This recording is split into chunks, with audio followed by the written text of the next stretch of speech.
untuk yang kesekian kalinya, ya, Polda Metro Jaya mengungkap kembali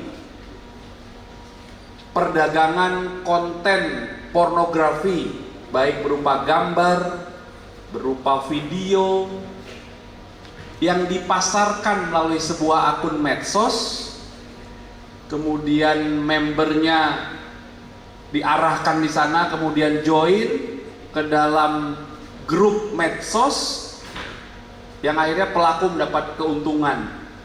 Dan yang sangat memprihatinkan adalah yang ditawarkan konten pornografinya adalah terkait dengan anak, ya, foto dan video pornografi anak. Sejauh ini penyidik menemukan ada 13.336 konten porno, ya, saat pelaku memasarkan atau memarketingkan. Ini sampelnya adalah konten pornografi anak SD. Ya, ini sangat-sangat memprihatinkan rekan-rekan. Ini sekali lagi kita disadarkan semuanya untuk sama-sama bergerak, ya. Pengungkapan ini atau penanggulangan terkait peristiwa ini tidak hanya dilakukan oleh jajaran reserse saja, rekan-rekan. Polda Metro Jaya berkomitmen menanggulangi ini tentunya bersama-sama, ya, bekerja sama dengan seluruh stakeholder terkait, dari mulai kegiatan preemptif penangkalan, ya, rekan-rekan kami Babin Kamtipmas di lapangan itu melakukan sambang door to door, edukasi ke segala lapisan masyarakat. Polis Goes to School, sambang door to door, Jumat curhat, ngopi Kamtipmas. Antara lain pesan-pesan yang disampaikan adalah seperti ini, ya, pornografi, perdagangan konten pornografi anak dan lain sebagainya. Dan ini butuh kerjasama dan perhatian dari kita semua, khususnya orang tua. Dan kami ingatkan berkali-kali dalam berbagai kesempatan, tolong stop, ya, bagi masyarakat yang ingin melakukan aktivitas ilegal seperti ini, pasti akan kami kejar dan kami ungkap, ya, dan kami proses tuntas.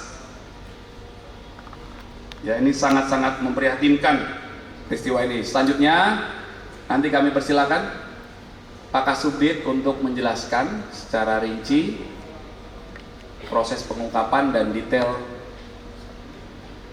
perkaranya. Ya, kami Direktorat Reserse Cyber Polda Metro Jaya, khususnya Subdit 3, melakukan penindakan atas penyebaran dokumen elektronik yang mana isinya adalah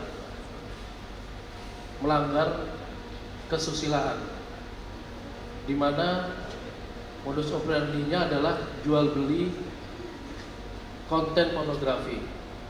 Dari hasil tim penyidikan didapatkan sejumlah 13.336 konten informasi elektronik, baik itu berupa gambar dan video yang berkaitan dengan korban adalah anak.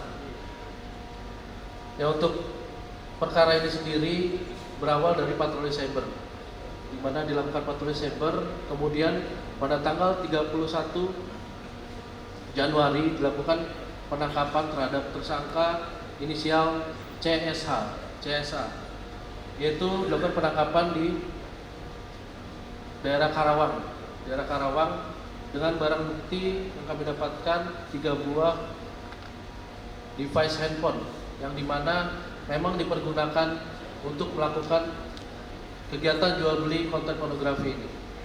Kemudian untuk yang bersangkutan, modus operandinya yaitu adalah menyebarluaskan konten pornografi anak dengan cara memperjualbelikan melalui media akun sosial yaitu Telegram dengan akun @ovy. Kemudian di dalam grup tele tersebut dibuatlah 8 channel. Ada 8 channel yang di dalam channel tersebut dibagi lagi menjadi kategori, yaitu adalah channel 1, yaitu adalah zona kids anak, yaitu di bawah umur 7 sampai dengan 10 SD, kemudian SMP, SMA sampai dengan kuliah. Nah, ini untuk menjadi member, untuk melihat atau mengikuti grup ini, yaitu disyaratkan untuk membayar 150.000, dan itu untuk member sudah dapat melihat ataupun menyaksikan video yang ada di dalam konten tersebut. Kemudian untuk penyebarannya sendiri, yang tersangka ini memasukkan link di dalam X, dalam aplikasi X ditaruhlah sebuah video, yaitu gambar video anak perempuan, mohon maaf, SD, kemudian melakukan kegiatan oral, kemudian ditaruhkan link akun Telegram tersangka tersebut, kemudian mengacu kepada Telegram.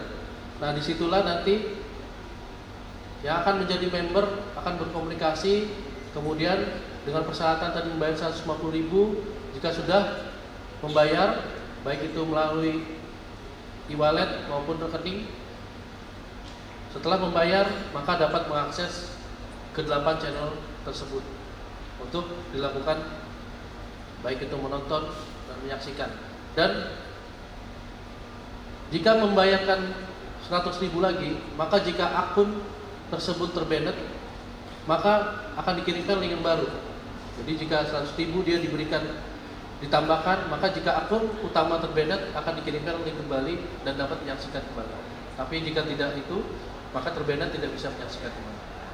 Kemudian untuk pelaku sendiri sudah melakukan ini dimulai dari bulan Juli 2024. Sudah 8 bulan untuk melaksanakan jual beli konten pornografi dimaksud. Yaitu tujuan motif pelaku yaitu adalah untuk mendapatkan keuntungan dan untuk digunakan untuk memenuhi kebutuhan ekonominya. Dari hasil keterangan yang kami dapat dari penyidik, untuk keuntungan yang sudah dapat adalah 80 juta. Nah, saat ini kami masih melakukan pendalaman maupun keterkaitan dengan bagaimana yang bersangkutan mendapatkan video tersebut, apakah ada keterkaitan yang lain. Tentunya berdasarkan dari hasil penyidikan, yang bersangkutan mengumpulkan melalui aplikasi tele, ada juga yang bersangkutan membeli dari salah satu akun anonimus yang tidak diketahui.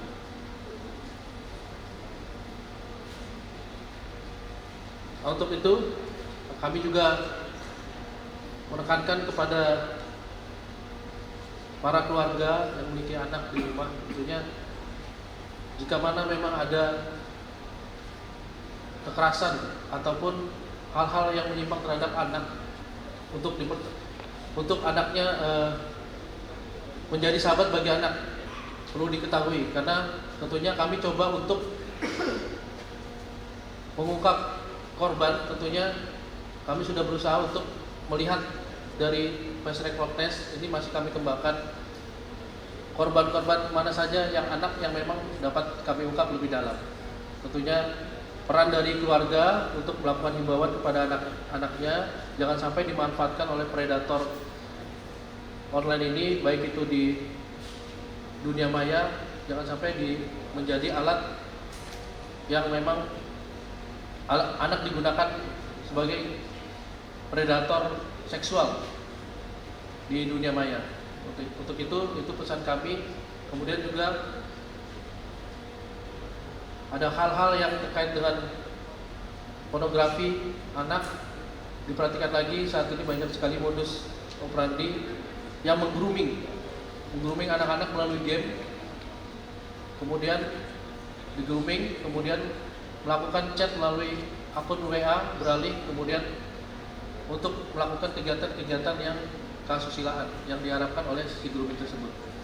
Mungkin dari kami itu yang bisa disampaikan. Selanjutnya dari Kementerian Kominfo, dan kami memang terus berupaya dan berkomitmen dalam hal menjaga ruang digital tetap bersih, aman, dan layak dari konten-konten internet ilegal yang melanggar peraturan perundang-undangan, termasuk perjudian, pornografi, dan konten internet ilegal lainnya. Dalam upaya ini, Komdigi secara aktif melakukan patroli cyber 24 jam dalam menemukan konten-konten internet ilegal untuk dilakukan pemblokiran. Hingga saat ini, yang kami blokir adalah sebanyak total 9.013.000 konten internet negatif yang telah diblokir oleh Komdigi, yang terdiri dari 5 juta konten perjudian, kemudian disusul oleh 1,4 juta konten pornografi, termasuk pornografi anak, dan sisa yang lainnya ada konten yang ilegal yang lainnya, termasuk di platform media sosial dan termasuk di Telegram, dan yang sudah dilaporkan oleh teman-teman dari Polda Metro Jaya. Terima kasih. Beberapa kami sudah tindak lanjuti juga untuk dilakukan pemblokiran. Demikian dari saya. Terima kasih. Wassalamualaikum warahmatullahi wabarakatuh. Selanjutnya dari Kang Maman. Assalamualaikum warahmatullahi wabarakatuh. Sebagai pegiat literasi, terutama literasi digital, kami dalam beberapa tahun terakhir ini khawatir betul ketika melihat pengabaran-pengabaran tentang Indonesia adalah tujuan para pedofil dunia. Itu mengkhawatirkan kami betul-betul. Karena itu kami mengapresiasi apa yang dilakukan dan temuan-temuan yang dilakukan oleh Ditres Cyber Polda Metro Jaya, yang seingat saya sejak November hingga hari ini sudah 3 kali melakukan yang sama ya Pak Kabid, mengungkap kasus ini. Dan itu yang menakutkan kami, karena kalau melihat channelnya sudah sampai ke channel anak SD, selain anak SMP, SMA, dan mahasiswi perguruan tinggi. Berarti hipotesis kita, kecurigaan kita tentang Indonesia menjadi tujuan pedofil itu kemungkinan bisa terbuka, kemungkinan bisa terungkap. Dan melihat bisnisnya sangat luar biasa. Tadinya temuan kami untuk menjadi anggota tuh cuma $5, sekitar 75.000. Karena tingginya permintaan mungkin sehingga hari ini 150.000 plus 100.000 kalau ingin masuk ke 8 channel yang disediakan oleh pelaku tadi. Kekhawatiran kami berikutnya adalah pada dampaknya, karena di beberapa temuan kami bertemu dengan anak-anak dan korban yang tidak ingin melapor karena aib dan lain sebagainya. Banyak di antara mereka yang karena child grooming atau sex grooming dan honey trap dijebak untuk kemudian diam-diam dilakukan perekaman terhadap anak tersebut, baik dia sendiri dengan tubuh yang nudis ataupun kemudian antar anak melakukan hubungan seks.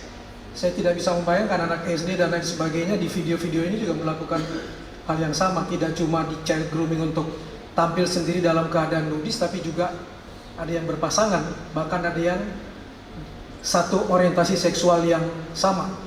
Ini yang mudah-mudahan dengan apa yang dilakukan oleh Polda Metro Jaya ini bisa menjadi alat penggentar jeraan, tidak sekedar preventif tapi juga sekaligus kepenindakan, karena melihat dampak yang dilakukan. Salah satu temuan yang kami pribadi alami misalnya, anak menjadi korban awalnya dia adalah konsumen, tapi kemudian dia direkam, lalu kemudian diancam kalau dia tidak mau mengikuti apa keinginan pelaku, maka video dia sebagai konsumen akan disebarkan. Sehingga akhirnya dia terus-menerus menjadi konsumen, bahkan kemudian diminta juga untuk menjadi pelaku yang sebenarnya adalah korban dalam kasus child grooming ini dan honey trap ini. Ini yang paling mengkhawatirkan kami, karena sampai pada tingkat depresi, dan kami khawatir juga sampai pada tingkat bunuh diri. Dan ini lampu merah buat kami Pak Kabid, karena data Polda Januari Oktober 2023 itu kan ada 991 kasus bunuh diri, artinya 3 sehari. Bukan tidak mungkin anak-anak kita remaja yang depresi dan tidak tahu bagaimana jalan keluar setelah dijebak, mengakhiri hidupnya dengan cara yang mengenaskan, dan itu kita tidak ingin terjadi. Jadi terima kasih atas temuan-temuan ini, dan mudah-mudahan patroli cyber kita tidak berhenti sampai di sini, tapi makin masif dan semua organisasi terkait terlibat bersama untuk melakukan tindakan-tindakan preemptif, preventif sampai ke tindakan penindakan. Kira-kira itu dari saya. Assalamualaikum warahmatullahi wabarakatuh. Baik, terima kasih. Rekan-rekan, perlu kami sampaikan bahwa dalam penanganan kasus yang terkait dengan kejahatan perempuan dan anak hingga perdagangan orang, Polda Metro Jaya senantiasa dilakukan atau menerima supervisi, menerima asistensi dari Direktorat PPA dan PPO Baris Krim Polri yang sore hari ini juga berkenan hadir untuk memantau langsung proses pengungkapan kasus yang dilakukan oleh rekan-rekan Direktorat Reserse Siber. Pak Subdit untuk menyampaikan beberapa arahan kepada kita semua. Kami persilakan. Baik, terima kasih. Assalamualaikum warahmatullahi wabarakatuh. Selamat siang dan salam sejahtera bagi kita sekalian. Yang terhormat Bapak Kabid Humas Polda Metro Jaya, yang kami hormati Pak Jawara dari Komdiji, kemudian yang kami hormati juga Bapak Kang Maman ya dari Pemerhati, juga kami hormati Pak Kasubdit 3 dari Direktorat Cyber dan juga Kasubdit 1 dan juga Kasubdit 1 dari Direktorat PPA PPO Baris Krim Polri. Kami dari Direktorat PPA PPO, saya khususnya adalah Kasubdit 2 yang dibidangi penanganan kekerasan terhadap anak.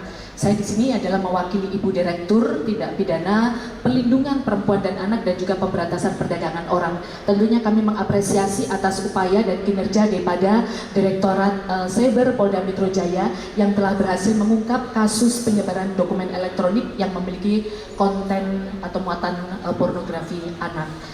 Dan tentunya Direktorat PPA PPO ini di Baris Krim Polri yang merupakan direktorat baru yang di samping kami melakukan pembinaan fungsi kepada jajaran dan juga kami akan menindak tegas para pelaku kejahatan ya yang terkait dengan kekerasan terhadap perempuan dan anak, termasuk juga penggunaan media elektronik di dalamnya. Di sini juga kami luar biasa ya dari Direktorat Cyber Polda Metro Jaya dalam pengungkapan ini juga adalah juga menyelamatkan aset bangsa. Tentunya di sini adalah anak-anak di dalamnya sini. Sangat-sangat mengapresiasi kepada Direktorat Cyber dan juga berharap kedepannya mungkin kita perlu sering melakukan kegiatan yang sifatnya adalah kolaborasi maupun joint investigasi maupun kegiatan preventif lainnya yang dilakukan antara Direktorat Cyber dengan Direktorat Tindak Pidana Pelindungan Perempuan dan Anak dan juga Pemberantasan Perdagangan Orang Baris Krim Polri untuk melindungi perempuan, anak dan juga kaum rentan lainnya.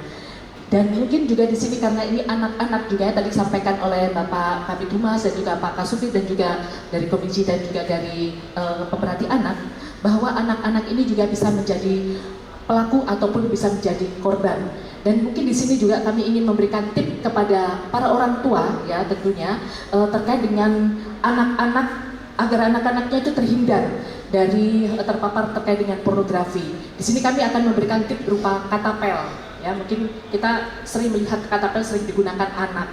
Katapel itu adalah pertama adalah kontrol dan periksa gadget anak untuk mengetahui aktivitas di medsos.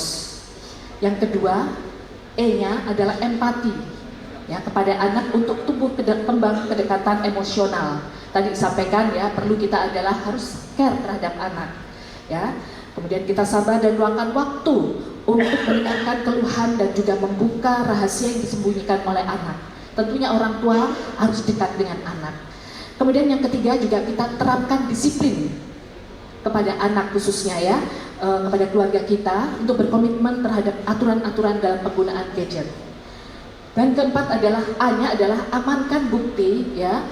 Karena ini nanti bukti ini bisa berupa foto, video atau percakapan yang mungkin ini juga bisa menyasar yang merupakan adalah email atau link URL dari orang asing yang diduga sebagai pengirim konten-konten negatif. Kemudian yang kelima juga adalah P-nya adalah password dan filter gadgetnya seperti private akun medsosnya. Kemudian edukasi dengan ajarkan etika dan medsos, dan kemudian L-nya adalah laporkan ke 110 atau patrolicyber.id. Dan tentunya juga bisa datang baik itu di ruang layanan PPA-PPO yang tersebar tidak hanya di Barreskrim Polri, tetapi juga di Polda-Polda, ada ruang RPK, PPA yang tentunya ini juga siap untuk menerima konseling ataupun apapun. Itu saja yang bisa kami sampaikan. Sekali lagi selamat kepada Polda Metro Jaya, khususnya Direktorat Cyber atas pengungkapan ini. Terima kasih. Wassalamualaikum warahmatullahi wabarakatuh. Waalaikumsalam. Terima kasih Bu Kasubdit. Jadi sekali lagi rekan-rekan kami tegaskan bahwa komitmen Polda Metro Jaya untuk memberikan perlindungan pada masyarakat, ya apalagi ini adalah terkait dengan kelompok rentan, ada anak, ya, anak ini harus diberikan perhatian yang lebih khusus lagi. Kemudian rekan-rekan, satu hal yang ingin kami tambahkan lagi, kami juga pernah menyampaikan beberapa waktu yang lalu, ya, bahwa di undang-undang tentang pornografi ini sudah sangat tegas dinyatakan, ya, di pasal 29 ayat atau 29 junto pasal 4 ayat 1, ya, Undang-Undang Pornografi nomor 44 tahun 2008. Ini harus saya sampaikan berulang-ulang karena apabila kita tidak cerdas menggunakan gadget, kita menyimpan sesuatu konten yang memuat pornografi, ya hati-hati. Nanti apabila konten itu menyebar, disebarkan oleh orang lain, penyebarnya dapat dipidana, pembuat atau produsennya juga dapat dipidana, ya. Jadi setiap orang dilarang memproduksi, membuat, memperbanyak, menggandakan, menyebarluaskan, menyiarkan, mengimpor, mengekspor, menawarkan, memperjualbelikan, menyewakan atau menyediakan pornografi, ya, yang secara eksplisit memuat, ada 6 nih, ya, memuat persenggamaan, termasuk persenggamaan yang menyimpang. Kemudian yang kedua adalah kekerasan seksual. Kemudian yang ketiga masturbasi atau onani. Ini bunyi undang-undang, ya. Yang keempat ketelanjangan atau tampilan yang mengesankan ketelanjangan. Nah, ini hati-hati, ya. Gadget kita tolong digunakan untuk menyimpan data-data yang baik-baik saja. Jangan sampai ada hal-hal yang tidak baik. Bisa jadi saat gadget kita hilang, kemudian dimanfaatkan oleh orang lain yang tidak bertanggung jawab, diperjualbelikan. Pemilik gadget awal yang membuat, memproduksi konten ini akan dimintai keterangan, ya tentunya. Kemudian yang kelima adalah kontennya memuat alat kelamin, yang keenam pornografi anak, dan ini dapat dipidana penjara paling lama 4 tahun, ya, 4 atau 12 nih, 12 tahun atau denda paling banyak 6 miliar rupiah, ya. Jadi kami Polda Metro Jaya punya kewajiban untuk mengimbau yang kesekian kalinya memberikan edukasi ke masyarakat untuk melindungi masyarakat, ya. Hati-hati, jangan menyimpan data-data yang tidak baik di gadget kita ini. Itu tambahan dari kami, rekan-rekan. Selanjutnya tersangka, ya, tersangkanya belum tadi, ya. Ya, silakan tersangkanya dihadirkan.